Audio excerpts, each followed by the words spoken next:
बिस्मिल्लाहिर्रहमानिर्रहीम। अस्सलाम वालेकुम नाजरीन, मैं गुलजान बलोच अपने फेसबुक पेज और यूट्यूब चैनल पर आपसे मुखातिब हूँ।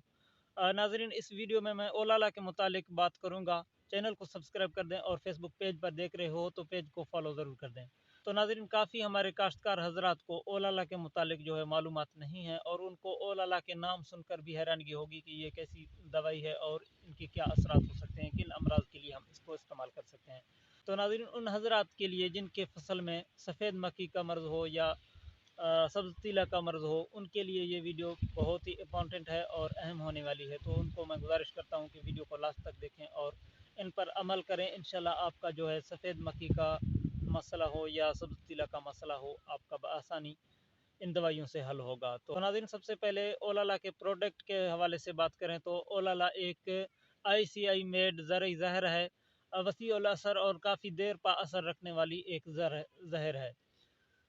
तो नाज़रीन, इसको हम सफ़ेद मक्खी के लिए इस्तेमाल कर सकते हैं और सब्ज़ तीला के लिए भी इस्तेमाल कर सकते हैं और बाकी जो काफ़ी सारे कीड़े मकोड़े होते हैं छोटे छोटे, उनके लिए भी हम इनको इस्तेमाल कर सकते हैं। और ये जो दो अमराज होते हैं सफ़ेद मक्खी का और सब्ज़ तीला का, ये हमारे कपास के फसल के लिए काफ़ी ज़्यादा नुकसानदेह हैं। तो सफ़ेद मक्खी का ज़्यादा अटैक हमारे फसल पर हो तो कुछ हमारा फसल का कंडीशन यूँ बनती है, आप जैसा कि स्क्रीन पर देख रहे हो।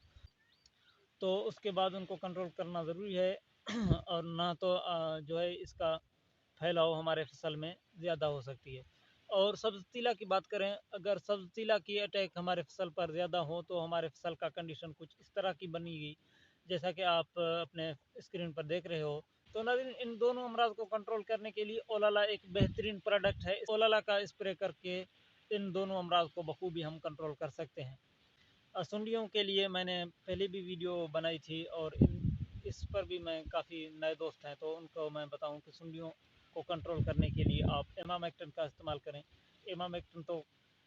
एमामेक्टिन एक फार्मूला है, इसमें काफ़ी कंपनियां हैं। तो एमामेक्टिन आप संजेंटा का इस्तेमाल कर दें या आप एमामेक्टिन FMC का इस्तेमाल कर दें तो आपके लिए बेहतर होगा। और थ्रिप्स को कंट्रोल करने के लिए सिंजेंटा का सोलविगो आती है, उनको आप इस्तेमाल कर दें। और बढ़ोतरी के लिए, यानी कि आपके फसल की ग्रोथ रुक चुकी है, बढ़ोतरी नहीं कर रही सही तरीके, तो आप सिंजेंटा का इजाबियान इस्तेमाल करके अपने फसल को जो है नशोनुमा दे सकते हैं। तो उसके बाद आप सफ़ेद मक्खी के लिए ओलाला एक अच्छी प्रोडक्ट है और काफ़ी असर रखने वाली प्रोडक्ट है। देर पा असर रहती है उनकी, कम से कम आपकी फसल में जो है 1 महीना सफ़ेद मक्खी जो है आपके फसल में अटैक नहीं करेगी ओलाला के बाद। तो सफ़ेद मक्खी हो या सब्ज़ तीला हो और जो छोटे छोटे कीड़े मकोड़े हों, उन सब को कंट्रोल करने के लिए ओलाला एक अच्छी प्रोडक्ट है। इन तमाम अद्वियात को आप इस्तेमाल करके अपने फसल को जो है महफूज कर दें।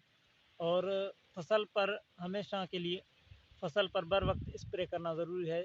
जब फसल पर भी, यानी कि वायरस टाइप की बीमारियां कुछ होती हैं और कुछ होती हैं ये जो कीड़े मकोड़े हमें नज़र आती हैं, उनका अटैक जब से शुरुआती दिनों में हो रही होती है, उस दिनों में हम दवाइयों का ज़रई ज़हर का इस्तेमाल करके हम जब आसानी से कंट्रोल पा सकते हैं। अगर ये काफ़ी हद तक बढ़ जाए, इसका अटैक शदीद हो, तो हमारा फसल जो है वो बुरी तरह मुतासर भी हो जाती है और नुकसानात भी हमारे फसल में हो जाती हैं। तो फिर उन पर कंट्रोल पाना भी थोड़ा मुश्किल हो जाता है।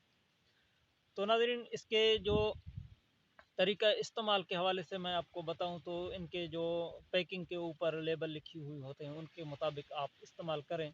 और मैं आपको एक बात की तजवीज़ कर दूं, वो ये है कि आप 20% उस पर जो लिखी हुई होती है 20% आप बढ़ाकर इस्तेमाल करें तमाम अद्वियात को, तो आपके फसल के लिए जो है बेहतर होंगे और आपके फसल को अमराज से महफूज रखेंगे। तो नाज़रीन, आज की वीडियो में इतना ही। अपना बहुत सारा ख्याल रखें। इजाज़त दीजिएगा। अल्लाह हाफ़िज़।